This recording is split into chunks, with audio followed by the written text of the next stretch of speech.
श्री स्वामी समर्थ। जय जय स्वामी समर्थ।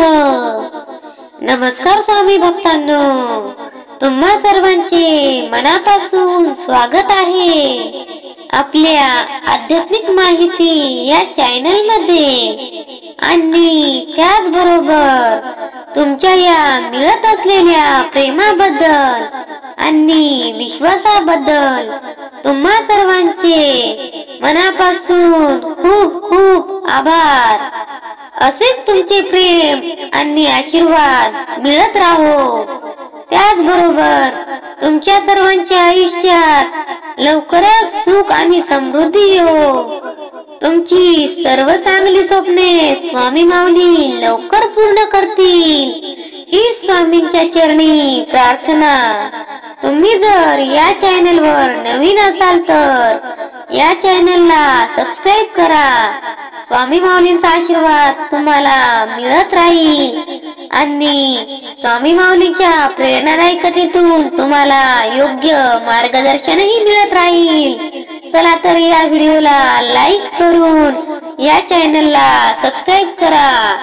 चला तर आजच्या या प्रेरणादायक कथेला सुरुवात करूया। कथेचे नाव विश्वासाचे आणि प्रयत्नाचे फळ।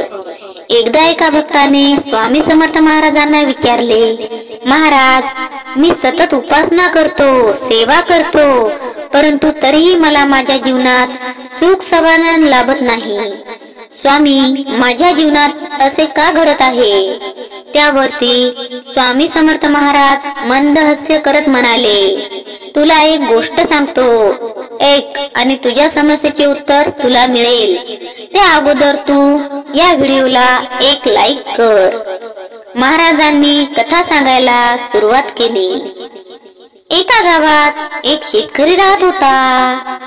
त्याने आपल्या शेतात एक विशाल वडाचे झाड लावले। त्याने खूप कष्टाने त्याची निगा राखली, रोज पाणी घातले आणि त्याच्या सावलीत बसून मनोमन आनंद घेत असे।